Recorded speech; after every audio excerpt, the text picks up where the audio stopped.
I think अब सब लोग आ गए हैं।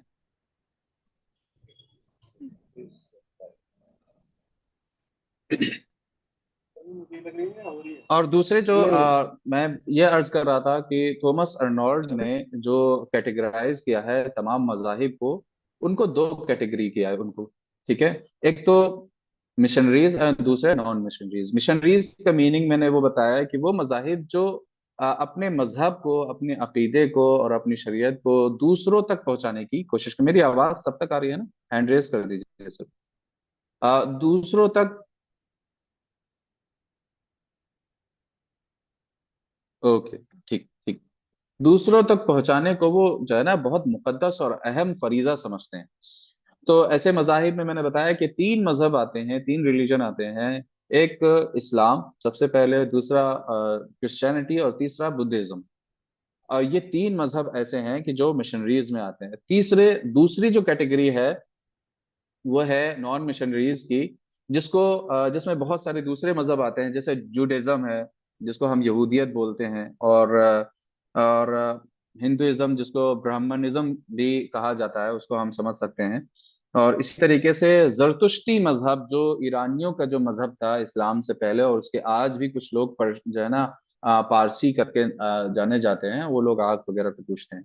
तो इनका अपना कोई एक मकसद नहीं होता है कि हम अपने मजहब को दूसरों तक पहुंचाएं।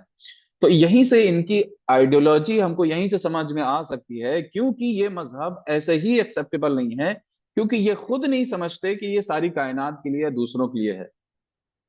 ये इनके मजहब इनको ये सिखाता ही नहीं। तो ये यहीं से ही डाउनफॉल चले जाते हैं मिशनरीज के एतबार से, दूसरों को एक्सेप्ट करने के एतबार। इवन जो यहूदिज्म है, तो ये तो कहते हैं कि नहीं, कोई दूसरा अगर हमारे मजहब में आना भी चाहे, एक हकीकी खुदा को जो है ना सही मानों में फॉलो भी करना चाहे, तो उस मजहब में वो आ ही नहीं सकता। मतलब बाई बर्थ ही कोई जो है ना यहूदी हो सकता है, अदरवाइज हो ही नहीं सकता। अब आप समझ लें, यहाँ से आइडियोलॉजी समझ सकते हैं इनकी, यहीं से ही इन सारे मजाहिब की मतलब आप स्टैंड देख सकते हैं कि इनका कोई रोल ही नहीं है। वो समझते ही नहीं है कि ये मजहब आलमी हो सकता है। तो इससे एक तरह से ये बात समझ में आती है कि क्या ये मजहब ऐसा भी हो सकता है कि इनके आइडिया से ये महसूस होता है कि हमारा मजहब जो है ना, हमारा खुदा है कि उस बाकी अलावा के लिए किस कोई दूसरा है। या इनके आइडियाज इतने ज्यादा खतरनाक होते हैं, अकायद इतने ज्यादा खतरनाक होते हैं कि यहूदिज्म, खासकर यहूद ये कहते हैं कि ये सारी कायनात में जो जो भी लोग हैं, वो सही मानों में इंसान कहलाने के लायक नहीं, या इंसान भी हैं। इनका माल, इनका जो है ना, इनकी औलाद, इनको जिस तरह से हम चाहें इस्तेमाल कर सकते हैं, क्योंकि हम ये समझ लीजिए कि के बच्चे हैं। तो इस तरह के अकायद और नजरियात के साथ में जो लोग गुजारते होंगे, तो किस नजरिए से दूसरों को और किस हद तक जुल्म को जायज रखते होंगे, वो आप इसका अंदाजा लगा सकते हैं। तो इस एतबार से ये तीन मजहब जो नॉन मिशनरीज हैं, यहीं से डाउनफॉल फेल हो जाते हैं कि ये दूसरे को समझते ही नहीं किसी लायक कि ये इनके मजहब में भी कोई दाखिल हो सकता है। अच्छा। दूसरा, दूसरी कैटेगरी में मिशनरीज वो क्वेश्चन, वो सब है जो अपना कोई एक मकसद नहीं रहे हैं कि हम अपने मकसद को, अपने मजहब को दूसरों तक पहुंचाएं। उनका कोई ये रिलीजन उनको इजाजत नहीं देता है, या फिर वो खुद जो है उसको इतना नहीं समझते हैं। इसी के अपोजिट में नेटवर्क प्रॉब्लम होगी कि अगर स्पीड की प्रॉब्लम हो रही हो, मेरी आवाज ब्रेक नहीं, तो फिर ये सोचा जा सकता है। अच्छा अच्छा।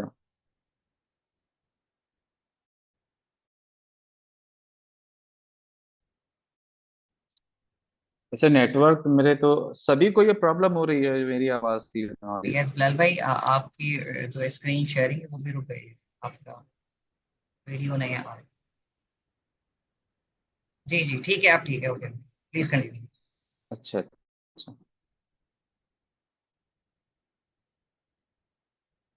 ओके।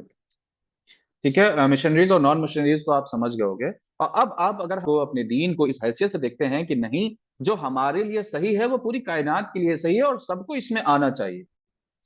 इसमें अगर आप बुद्धिज्म को देखेंगे तो आप बुद्धिज्म को इस तौर पर मुकम्मल फेल हो जाता है।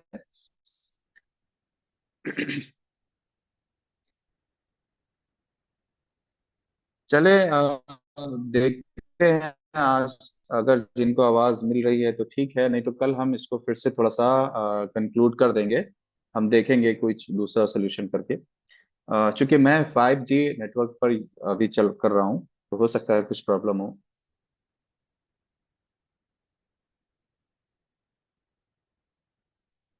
मैं अपना कनेक्शन फिर से जरा चेक चेक कर लेता हूँ।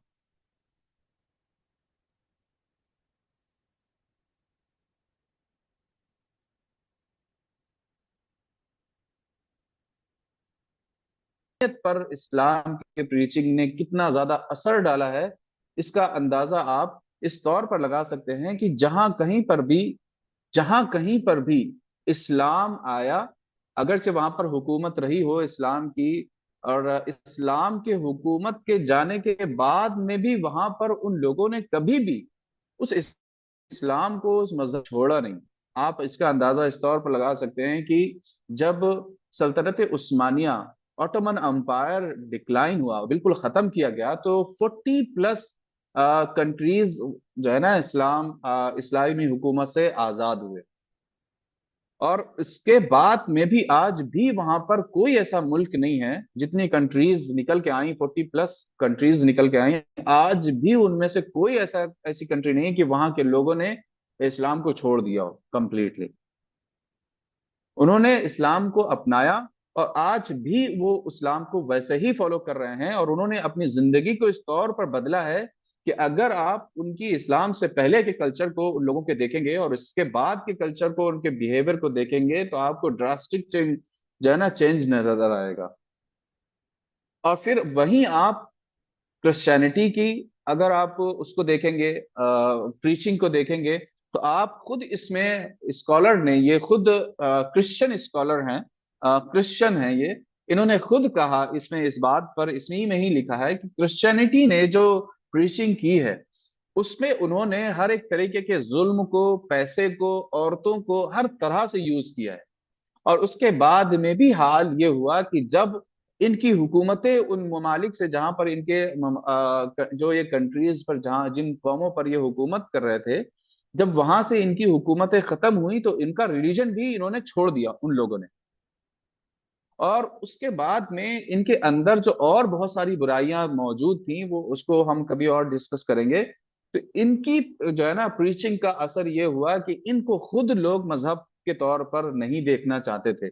उसका असर आज ये हुआ है कि मजहबियत जिसको बोलते हैं, खुदा पर अकीदा रखने पर जो आज एक तरह से जो है इनकार पाया जाता है, कि जो थोड़ा सा पढ़ लिख के जाता है तो फौरन कहता है अरे यार मजहब छोड़ो, इसमें कुछ नहीं रखा है।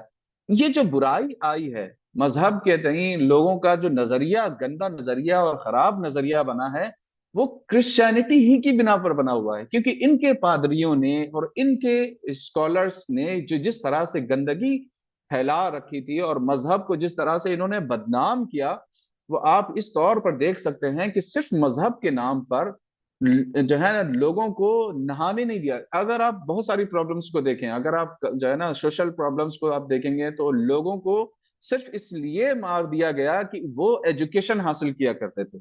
लोग जो है ना साइंस पर अकीदा रखना चाहते थे, वो थोड़ा सा जो है ना साइंस को एक्सप्लोर करना चाहते थे, इसलिए इनके बड़े बड़े अकायद जो है ना स्कॉलर्स को इन लोगों ने क्या कर दिया, कर डाला, जो है खत्म कर दिया, कत्ल कर दिया। यहां तक कि जब आपको मैं बताऊं कि वकी में जो सेंटर ऑफ क्रिश्चियनिटी था, वहां से एक फतवा जारी होता है रोमन अंपायर के, बेजेंटाइन अंपायर के बादशाह के खिलाफ एक फतवा जारी होता है। वो ये कहते हैं कि इनको अब जो है ना वहां से उतार देना चाहिए, उस हुकूमत से देना चाहिए इस बादशाह को। क्यों? क्योंकि ये रोजाना नहाता है। अब आप देख रहे हैं, ये हिस्ट्री का पार्ट है, ये सारे हिस्ट्री के पार्ट्स हैं। तो अगर आप इनके जो है ना कल्चर को, अगर इस तरीके से और बहुत सारी चीजें निकालेंगे, लेकिन अगर आप बुद्धिज्म को देखें, बुद्धिज्म की जो है ना प्रीचिंग रही है, वो सिर्फ उनकी ये रही कि बस आप गौर व फिक्र करो, गौर व फिक्र करके अपने आप को ठीक कर लो, किसी से कोई मतलब नहीं। दुनिया कहाँ जा रही है किसी से कोई मतलब नहीं, और दुनिया को मुकम्मल तौर पर तर्क कर दो। आप अपनी, आपकी अगर बीवी हैं तो बीवी को छोड़ दो, बच्चे हैं तो बच्चों को छोड़ दो। दुनिया को किस तरह से वो देखा करते थे, इसका अभी दूसरी कैटेगराइजेशन में इंशाल्लाह वो आएगा जिक्र, कि बुद्धिज्म ने जो नजरिया पेश किया वो कितना जो है ना अजीब व गरीब था, इंसानियत के खिलाफ कितना ज्यादा था। और वहीं अगर आप इस्लामिक प्रीचिंग को देखेंगे तो मैंने आपको बताया कि इस्लामिक प्रीचिंग ऐसी थी कि जिस जिस जगह पर लोगों ने इस्लाम को कबूल किया, सिर्फ देखा, सिर्फ इस्लाम को देखा और समझा, उन्होंने फौरन इस्लाम को कबूल कर लिया। अगर अब मैं आपको बताऊं ऐसा कभी हुआ है? हिस्ट्री में कभी ऐसा नहीं। इन्होंने ये लिखा है कि हिस्ट्री में कभी ऐसा देखने को नहीं मिला कि वो लोग, वो कौम जो किसी दूसरी कौम को आ करके उन्होंने खत्म कर दिया, सिलवाई जो है ना, इनको मुकम्मल तौर पर खत्म कर दिया, और ये फाते रहे, इन्होंने कंकर किया इन लोगों को और ये मगलूब हो गए। तो ये हिस्ट्री में पहली मर्तबा हुआ है कि मगलूब लोगों को, जो हार गए हैं, उनके मजहब को उन लोगों ने इख्तियार कर लिया जो फाते हुए थे। वो चाहते तो वहां के मजहब को और उसको मुकम्मल तौर पर खराब कर सकते थे। दो बड़ी हुकूमतों ने ऐसा किया, और वो दो बड़ी हुकूमत कौन थी? सल्जोकी सल्तनत, और दूसरी बड़ी हुकूमत मंगोल्स की थी। मंगोल्स ने, और जो है ना और इन लोगों ने जो अभी मैंने नाम लिया, सल्लल्लाहु अलैहि वसल्लम, अभी सल्जोक सल्तनत, टर्क्स जो है ना, टर्की जो हुआ करते थे, जिनको आप जो है ना तुर्की लोग बोलते हैं, इन लोगों ने भी इस्लाम को जो है ना इस तौर पर कि अगर से ये चाहते तो ये जो है ना वहां के लोगों को, इस्लामिक ममालिक को चाह कंकर करके वहां को निस्तो नाबूद कर सकते थे। लेकिन जैसे ही इन्होंने इस्लाम को देखा तो ये समझ गए कि इनके पास पावर होने के बावजूद भी नहीं कहा कि नहीं, इस्लाम हक है, मैं उसको इख्तियार करता हूँ। इसी तरीके से मंगोल्स आ करके, आप देखेंगे कि अब्बासिद खिलाफत जब खत्म हुई, अब्बासियों का दौर जब मुगल जो है मंगोलों ने आकर के खत्म कर दिया, इनको निस्तो नाबूद कर दिया, तो वो चाहते वो हुकूमत कर सकते थे, अब उनके ऊपर कोई गलबा नहीं था इस्लाम का। लेकिन उन्होंने जब इस्लाम की हक्कानियत को देखा तो उन्होंने इस्लाम कबूल कर लिया। और फिर आगे की आप देखेंगे, आगे की जो है दीन की तबलीग और मुसलमानों की खिदमत किन्होंने की? इन्हीं लोगों ने की, इन्हीं टर्क्स ने की, और फिर बहुत सारा, बहुत एक बड़ा हिस्सा मुगलों ने भी खिदमत अंजाम दी। तो आप देखेंगे इस्लामिक प्रीचिंग का असर क्या हुआ था। इसमें भी आप अगर देखेंगे तो इस्लाम एक यकता और जो है ना एक अहम पहलू नजर आएगा आपको। अब आप दूसरी पॉइंट देखते हैं कि एक बहुत बड़े स्कॉलर गुजरे हैं, शेख फजलुल्लाह अंसारी। मैं आप सबको रिकमेंड करूंगा कि उनको आप जरूर पढ़ें। उनकी बुक्स वगैरह बहुत कम मिलती हैं, लेकिन बहुत अजीम स्कॉलर हैं वो, अल्हम्दुलिल्लाह मेरे फेवरेट है कहीं ना कहीं। तो उन्होंने अपनी एक बुक में, व्हाट इज इस्लाम या विच इस्लाम, एक बुक है उनका, एक आर्टिकल है, उसमें उन्होंने जिक्र किया है कि यहाँ पर उन्होंने एक और इस्लाम को एक तरह से कैटेगराइज किया है। उन्होंने मजाहिब को, पूरी दुनिया के मजाहिब को और रिलीजन्स को दो हिस्सों में बांटा, एक सल्वेशन के नाम पर और एक जो है ना फुलफिलमेंट के नाम से। कि दो मजहब, अगर आप पूरी दुनिया के मजाहिब को अगर कैटेगराइज करना चाहें तो दो जो है ना पहलू में आप कैटेगराइज कर सकते हैं। मजाहिब वो मजाहिब हैं जो साल्वेशन की बात करते हैं, और दूसरे मजाहिब वो हैं जो फुलफिलमेंट की बात करते हैं। साल्वेशन मीन्स यानी कि वो, ये लोग ये अकीदा जाहिर करते हैं कि हमें, ये दुनिया क्या है, ये दुनिया एक जो है ना बुरी बला है। इंसान भी, इंसानी जिंदगी भी, ये पूरी दुनिया ये क्या है, हर एक चीज बुरी चीज है। अब यहां से जल्द अज जल्द जो है ना साल्वेशन हासिल करो, निजात हासिल करो, पूरी दुनिया को छोड़ दो, और किसी भी तरह से इसको, इवन इनमें से कुछ जो है ना मजाहिब यहाँ तक अकीदा रखते थे कि इंसान जो पैदाइशी तौर पर एक गुनाहगार पैदा होता है, मतलब पैदाइशी तौर पर ही वो गुनाहगार होता है, इस तरह के अकायद ये रखते हैं। और इनका असल सल्वेशन वालों का एक असल अकीदा ये होता है कि ये दुनिया से हमको निजात हासिल करना है, और ये मुकम्मल तौर पर अगर हमने थोड़ा सा भी इससे इंटरेक्शन किया तो ये समझ लीजिए कि हमारी जिंदगी बर्बाद हो जाएगी। और हमें अगर आखिरत में भलाई चाहिए तो फिर हम क्या करेंगे, हमें इस दुनिया से जल्द अज जल्द निकलना है, इसको छोड़ छाड़ करके। और ये एक एक तरह से बहुत खतरनाक जो है ना नजरिया हो सकता है। हो सकता क्या हुआ है। क्यों? क्योंकि आप देखें कि ये जो विशन वाले हैं, जैसे बुद्धिज्म है, जुडाइज्म है, और उसके बाद में क्रिश्चियनिटी है, ये सारे के सारे यही सब कहते हैं कि ये दुनिया बुरी है। अगर आप इन मेथोलॉजी को पढ़ेंगे, इनको अंदर से आप पढ़ेंगे, तो आपको ये लगेगा नहीं कि ये दुनिया क्या है, बुरी बला है, और ये बिल्कुल छूना नहीं। इसीलिए क्रिश्चियनिटी के अंदर ये नजरिया पैदा हुआ कि नहीं, हमें नहाना नहीं है, दुनिया की जीनत इख्तियार नहीं करनी, हमें गंदगी में ही रहना है, नहाना अच्छी बात नहीं है। यहाँ तक कि बहुत ज्यादा मैंने जैसा वो किया कि वेटिकन सिटी से जो मरकज रहा है और आज भी है क्रिश्चियनिटी का, कि वहां से फतवा जारी हो गया कि उस बादशाह को जो है सल्तनत से उतार दिया जाए। क्यों? क्योंकि वो नहाता है। अब आप बताएं, पाकीज़गी अगर और साफ सफाई अगर इंसानों के अंदर नहीं रहेगी तो कहाँ जाएगा। ये अकीदा इस कदर हैसियत तक बुरा है, यहाँ तक कि लोगों ने शादियां करना मना कर दिया कि अगर तुमने शादी कर ली तो तुम गुनाहगार हो गए, तुम खुदा की रजा हासिल ही नहीं कर सकते। ये क्रिश्चियनिटी के अंदर था। बुद्धिज्म के अंदर भी यही है कि आप अगर सही मानों में मुत्तकी और परहेजगार होना चाहते हैं तो आप बायोलॉजिकल विदिन और को बिल्कुल आपको जो है ना निग्लेक्ट करना होगा, पूरी दुनिया को छोड़ना होगा, किसी भी तरह की जीनत इख्तियार नहीं करनी, अपनी शक्ल सूरत को जो है ना बिगाड़ लेना है, सिले सिलाए कपड़े नहीं पहनना है। ये सारे जुल्म और ज्यादती इंसानों के ऊपर इन लोगों की आइडियोलॉजीज जो है ना इफेक्ट करती हैं। जुडाइज्म को अगर आप देखेंगे तो उनका भी यही नजरिया। उन्होंने यहां तक कि जुडाइज्म की अगर हम बात करें, ये बात थोड़ी सी लंबी हो जाएगी, इंशाल्लाह मैं थोड़ा सा इसको जल्दी से कवर अप कर दूं। इस तरह के सारे मजाहिब के अंदर अगर आप देखेंगे तो साल्वेशन यानी कि निजात नजर आएगा, और उनका असल अकीदा ये होगा कि भाई दुनिया बुरी चीज है, बुरी बला है। और ये अकीदा किस तरह से जो है ना सही हो सकता है? क्यों? क्योंकि अल्लाह को जो है जब आप खालिक को मानते हो, उसको आप अच्छा कहते हो, और उसकी मखलूक जो है, ये कायनात उसी की तो पैदा की हुई है मखलूक है, तो ये मखलूक उसकी कैसे बुरी हो सकती है? वहीं पर इन सारे जो है ना सारे मजहब एक तरफ, वहीं इस्लाम जो आइडियोलॉजी पेश करता है वो फुलफिलमेंट की पेश करता है। यानी कि जो आपने एक वादा किया है उस वादे को वफा करना, ये आइडिया जो है ना फुलफिलमेंट का इस्लाम पेश करता है। वो क्या कहता है? इस्लाम ये कहता है कि ये दुनिया जो है ना इट सेल्फ बहुत अच्छी चीज है, खूबसूरत चीज है, बहुत उम्दा चीज है। इसकी जो है ना खूबसूरती के बारे में कुरान पाक में आयतें आई हैं, बहुत ज्यादा खूबसूरत है। इसके इससे इससे फायदा उठाने के बारे में खुद अल्लाह रब्बुल इज्जत इरशाद फरमाता है, ला वला तंसा नसीब का मिन दुनिया, की दुनिया के से भी अपना एक हिस्सा मत भूल जाओ।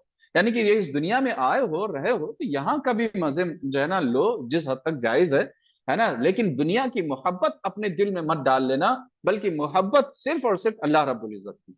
ये फर्क था। और इस्लाम ये एक नजरिया पेश करता है वादा व फुलफिलमेंट का, कि इस्लाम इस्लाम में अल्लाह रब्बुल इज्जत ने इंसान को जिम्मेदारी और मकसद के साथ में भेजा है। उस जिम्मेदारी, उस मकसद को पूरा करना ही इंसान की असल जो है ना रिलेशन है इस दुनिया का। उस मकसद को आप अच्छे से पूरा कर दोगे, उस जिम्मेदारी को अच्छे से पूरा कर दोगे, तो अल्लाह रब्बुल इज्जत के यहाँ बड़ा मकाम हासिल होगा। और वो मकसद और वो जिम्मेदारी क्या है? मकसद तो अल्लाह रब्बुल इज्जत ने बंदगी का दिया, कि बंदगी अल्लाह रब्बुल इज्जत के लिए हमने तुमको पैदा किया है। वमा खलक़तुल जिन्न वल इंसा इल्ला लियअबुदून, कि हमने जिन्न और इंसान को सिर्फ अपनी बंदगी के लिए पैदा किया। तो एक मकसद दिया इंसान को अल्लाह रब्बुल इज्जत ने, एक जिम्मेदारी भी दी कि अल्लाह रब्बुल इज्जत ने अपनी खिलाफत, अपने कानून को नाफिज करने के लिए इंसान को खलीफा भी बनाया। खुद जब हजरत आदम अलैहिस्सलाम को पैदा करना हुआ, तो अल्लाह रब्बुल इज्जत ने अनाउंसमेंट किया, फरिश्तों के सामने अनाउंसमेंट किया कि हम जमीन में फरिश्त जो है ना अपना खलीफा पैदा करना चाहते हैं, अपना खलीफा बनाना चाहते हैं। तो खिलाफत यानी कि अल्लाह के उमूर को, अल्लाह के अहकामात को इस कायनात में नाफिज करने के लिए, ताकि इंसानियत सलामत रहे इसके लिए, और इंसानियत अपने कमाल को पहुंचती रहे, तो ये जिम्मेदारी इंसानों के हाथ में दी। तो अब आप देख सकते हैं दोनों में फर्क देखिए। एक एक कायनात को, एक दुनिया को जो है ना एक साइड में सब के सब सारे के मजाहिब क्या देख रहे हैं, किस हैसियत से देख रहे हैं? सॉल्वेशन के तौर पर देख रहे हैं, दुनिया बुरी है, यहां से जल्द से जल्द निकलो। और यही एक नजरिया इस्लाम ने पेश कर दिया कि नहीं, इस दुनिया में एक मकसद के साथ में आप आए हो, और वो मकसद आपको पूरा करना है। एक जिम्मेदारी दी है, वो जिम्मेदारी आपको दिया है, और अल्लाह रब्बुल इज्जत ने इस जिम्मेदारी के तहत आपको एक पावर भी दी, अक्ल दिया, और उसके बाद में आपको क्या दिया कि आपको इस तौर पर इजाजत दी कि आप कुछ भी कर सकते हो। यानी कि वसख्खर लहुमुस समावात, यानी कि जमीन और आसमान को अल्लाह रब्बुल इज्जत ने इंसानों के लिए मुसख्खर कर दिया, यानी कि उनके ताबेदार बना दिया, उनके जो है ना पावर में दे दिया। आज आप देख लीजिए, और इसी अकीदे को आप देख लीजिए, पूरी कायनात में कितनी ज्यादा मखलूक है। डार्विज्म जो अकीदा पेश करते हैं, कहते हैं कि डार्विज्म जो अकीदा पेश करते हैं, वो ये जो कहते हैं कि अरे देखो, ये जो है ना एक सेल से जो है ना डेवलप हो करके इंसान इस हैसियत में आ गया। अगर ये हैसियत से अपने आप इंसान आ सकता था, एक साइड से ये डेवलपमेंट हुआ है, तो ऑटोमेटिकली कुछ हद तक दूसरी तरफ से तो जो है ना कुछ डेवलपमेंट नजर आता, कि जहां इंसान इस हैसियत को पहुंच गया है कि एक तरह से इतना डेवलप हो चुका है कि आज वो यूनिवर्स को, कॉस्मोस को जो है ना तलाश रहा है। इस कायनात में अब इस जमीन पर नहीं रहा, अब वो उसकी हुदूद कहां पहुंच गई है, अब वो जो है ना वर्ड्स तलाश रहा है, अब जो है ना वो यूनिवर्स को तलाश रहा है कि इस ऐसी दुनिया कहाँ कहाँ मौजूद है। नासा की तहकीकात आप देख लीजिए, इंसान कितना पावरफुल हो चुका है। जहां इंसान इतना पावरफुल हो सकता है, तो वहीं अपने आप ऑटोमेटिकली डेवलपमेंट कहीं और से थोड़ा सा तो नजर आता। यहाँ यानी कहने का मकसद ये कि कुछ एक ऐसी स्पेशीज तो नजर आती, कुछ ऐसे कुछ लोग तो नजर आते कि जिन्होंने अपने आप को इतना डेवलप कर लिया हो कि हाँ वो अब कपड़े पहनना शुरू कर दे, या मतलब अपनी एक सोसाइटी बनाना शुरू कर दे जो नजर आए। आज इंसानियत के अलावा किसी के अंदर इतना डेवलपमेंट नजर नहीं आता, मतलब 10% भी नजर नहीं आता। पूरी कायनात में जितने भी मखलूक इंसान के अलावा हैं, जहां 100 साल पहले वो थे, आज भी वो वही है।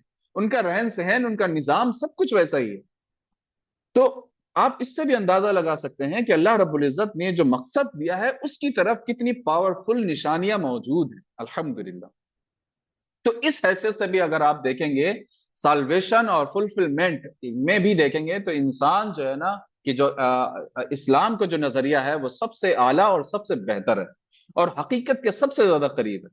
फिर इसके बाद में बात समझ में आ रही है?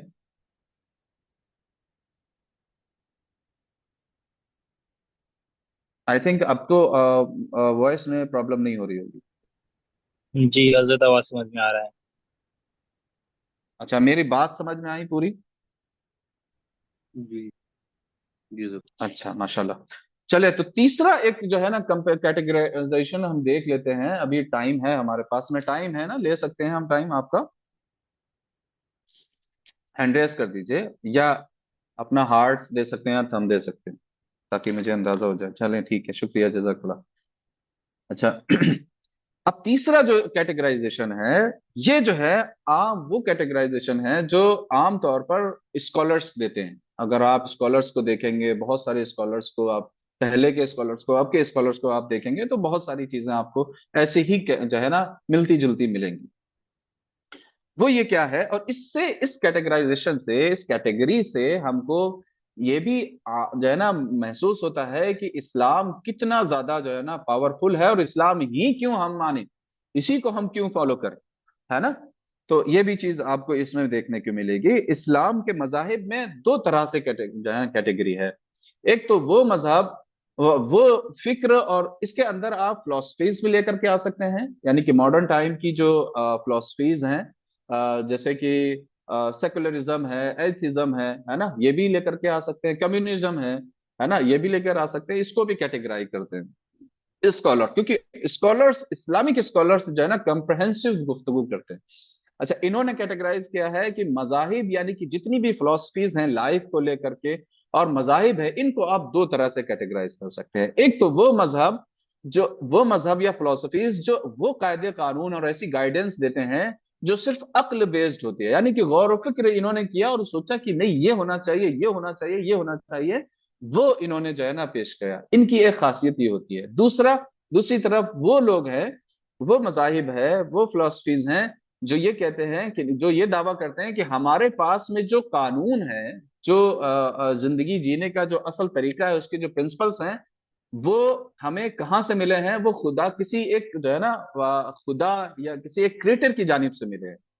तो अगर आप पहली में देखें, जो सिर्फ अक्ल बेस्ड होते हैं वो ये दावा भी करते हैं कि हमारे पास में जो गाइडेंस आई है, जो हम जिस तरह का निजाम और कानून हम बनाए हुए हैं, ये हमारी अक्ल की बिना पर है। वो ये कहते हैं, ये नहीं कहते कि हमारे पास किसी ने खुदा ने दिया है। तो इसके अंदर कौन आता है? बुद्धिज्म आते हैं।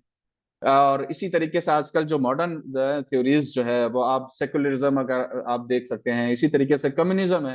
ये सारे के सारे जो है ना, इनका नजरिया सिर्फ और सिर्फ रहता है कि अक्ल आप जितना गौर फिक्र कर लें उसी के एतबार से आपको ये मिल जाएगा कि हाँ भाई यही कानून है, इसी को फॉलो करिए। इनका नतीजा ये होता है कि अब आप बताइए कि इंसानी अक्ल या इंसानी अक्ल इंसान के लिए कंप्लीट गाइडेंस दे सकती है? नहीं दे सकती। क्यों? क्योंकि ये बात तो आपको मालूम होगा कि किसी भी चीज को हम कंप्रहेंसिवली नहीं जानते। किसी भी चीज को हम देखते हैं नॉलेज। एक तो पहली बात, हमारे पास में इंसानी अक्ल के पास में नॉलेज नहीं है, कंप्लीट नॉलेज नहीं है, सिर्फ उसके पास में एक्सपीरियंस होता है। और जैसा वो एक्सपीरियंस करता है वो वैसे ही कायदे कानून बना लेता है।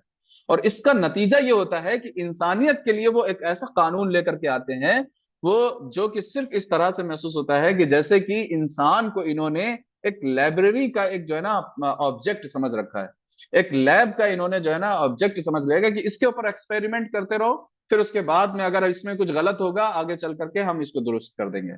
आज सेक्युलरिज्म है, एथिज्म है, ये सारे के सारे क्या कर रहे हैं? अक्ल के बेस पर ये जो है ना निजाम बनाते हैं। आज सेक्युलर हुकूमत सारी है। तो ये जो अपने कानून बनाते हैं वो किस बेस पर बनाते हैं? कि भाई इन्होंने एक्सपीरियंस किया, उन्होंने ये कहा कि नहीं, इंसान को वो सारी फैसिलिटीज चाहिए होती हैं, वो जो चाहे वो दे, जो वो चाहती है वो उसको वो देना चाहिए। जैसे कि एग्जाम्पल के तौर पर आज इंडियन कॉन्स्टिट्यूशन है, और बहुत जगहों पर आप ये देखें कि कॉन्स्टिट्यूशन ये कहता है, इंडियन कॉन्स्टिट्यूशन भी ये कहता है कि आप एक से ज्यादा, कुछ जगहों पर आप एक से ज्यादा शादी नहीं कर सकते, शादी यही कंडीशन है। लेकिन वहीं पर इसी कॉन्स्टिट्यूशन ने लिविंग मैरिज को जो है ना, लिविंग लाइफ को उसने जायज कर रखा हुआ है। और इसके जो नताइज हैं अभी नहीं नजर आ रहे, आगे नजर आएंगे 100 सालों के बाद में, 300 सालों के बाद में, ये हो सकता है कि 50 सालों के बाद नहीं नजर आ जाए। जैसे कि आजकल एक लीगलाइज जो है ना सेम सेक्स मैरिज को जो है ना लीगलाइज करने की कोशिश की गई है। वो क्यों की जा रही है? वो, अरे भाई ये इंसान को राइट है कि वो जिंदगी जिए और जैसे चाहे जीना चाहे वो जिए। अगर आप इसको लीगलाइज कर देंगे, इसका जो जो है ना आगे चल करके जो इम्पैक्ट पड़ने वाला है इंसानियत के ऊपर, ये इससे आगाह नहीं है, ये जानते नहीं इसका असर क्या होगा।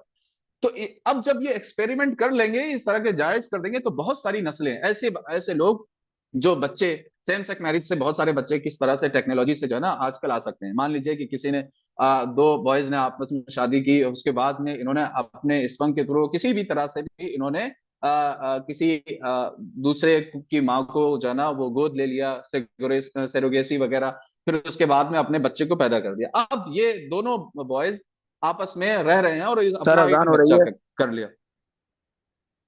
अच्छा, आपके यहाँ अजान हो रही होगी, तो आप माइक ऑफ ऑन कर सकते हैं, ऑफ कर सकते हैं। दूसरा ये कि एक चीज और भी बता दें कि जब बात आ जाए तालीम और इल्म सीखने की, तो वहां पर अगर अजान हो रही हो तो इल्म की जो है ना अहमियत, इल्म दीन की अहमियत का हाल ये है कि आप अजान को छोड़ करके इवन जमात अगर जा रही है और अहम जो है ना मसला जो है ना सीखना हो, तो आप उसको भी मुअख्खर कर सकते हैं। एक मसला मैं आपको बता देता था।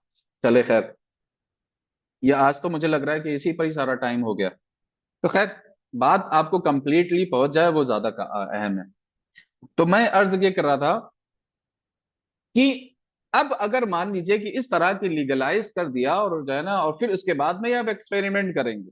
अब कुछ दिनों के बाद में ये होगा कि वो जो बच्चा जो बगैर माँ के, और दो जो है ना फादर ही उसकी जिंदगी में है, वो कॉलेज यूनिवर्सिटी कहीं जाता है, जब वो देखेगा कि एक माँ की केयरिंग जो होती है, एक औरत की जो केयरिंग होती है वो अलग ही होती है।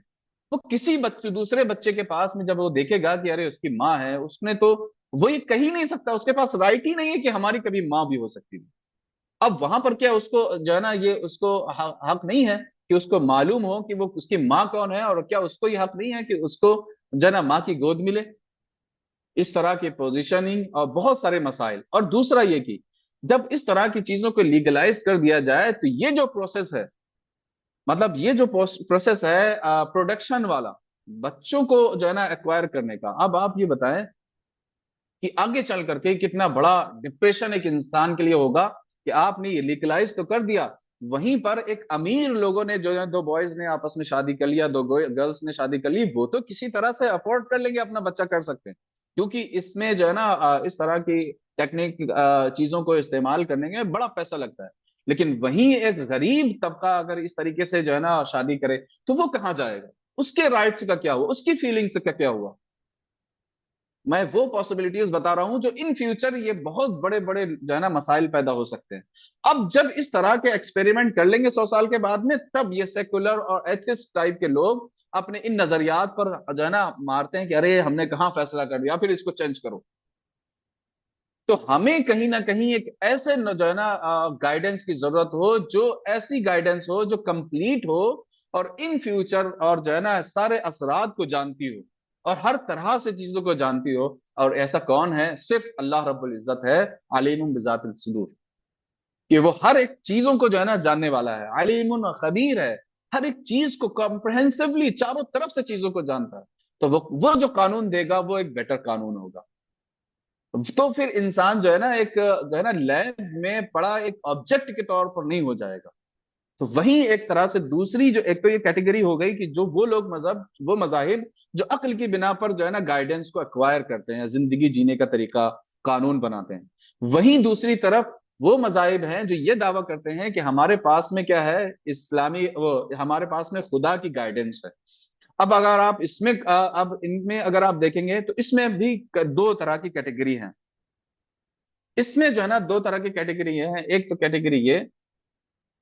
तो कैटेगरी ये कि वो मजाहिब जो लोग ये जिनके पास में ये दावा तो है कि वो खुदा को गाइडेंस उनके पास में है, लेकिन उनकी गाइडेंस इंसानी जिंदगी के लिए कंप्रहेंसिव नहीं है।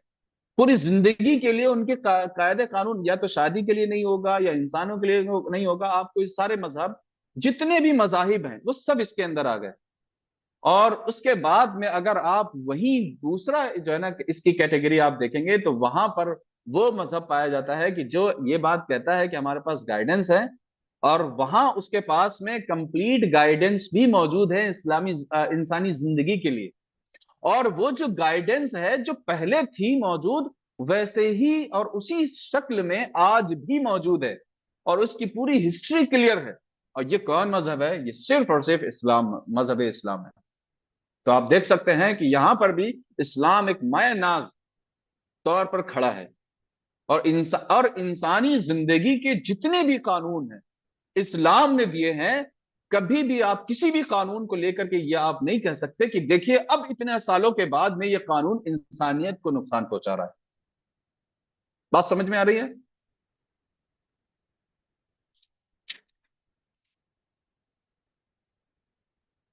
ठीक, बहुत बहुत शुक्रिया। अच्छा, एक लास्ट कैटेगरी हम आपको जिक्र कर देते हैं, उसके बाद हम आपसे क्वेश्चन ले लेंगे, फिर आपको हम छोड़ते हैं इंशाल्लाह, ठीक है ना? टाइम है, ये बहुत छोटा सा है, इसको हम बहुत लंबा इसको डिस्कस नहीं करेंगे।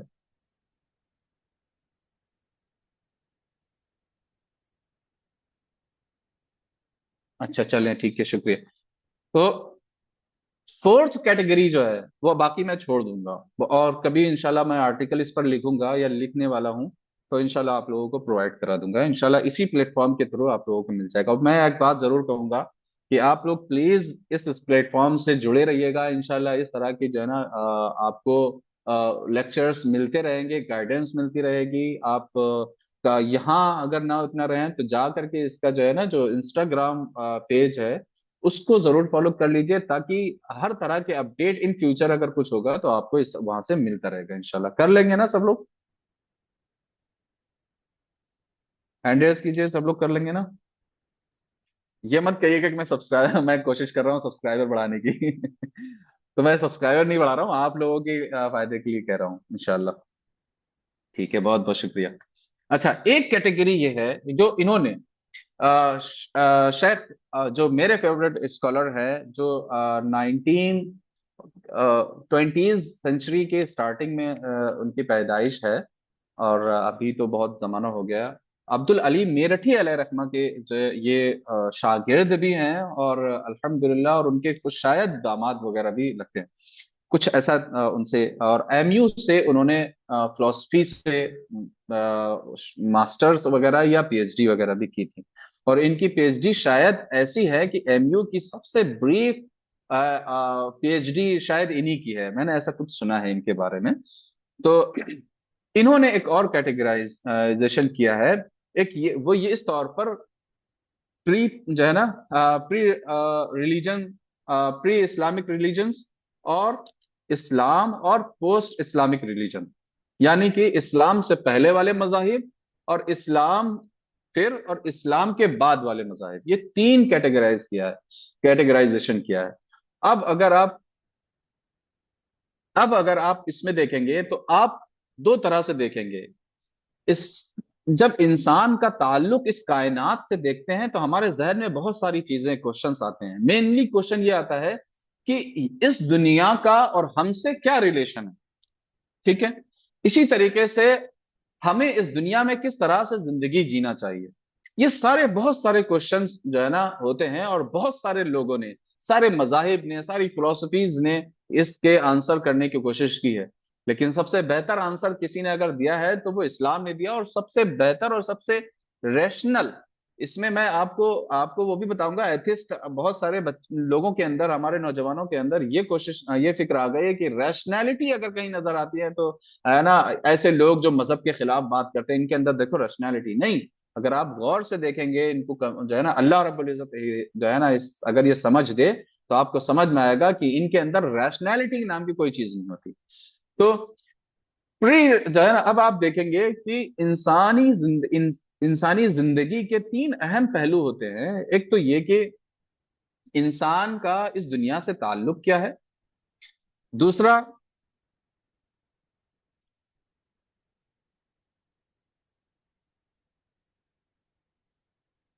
और इंसानी जिंदगी के जो तीन अहम पहलू, यानी कि स्पिरिचुअल लाइफ, और उसकी ये जो है ना, इसकी मेटेरियलिस्टिक लाइफ, है ना, जिसको हम जो है ना मैथमेटिकल लाइफ हम कह सकते हैं या कहते हैं।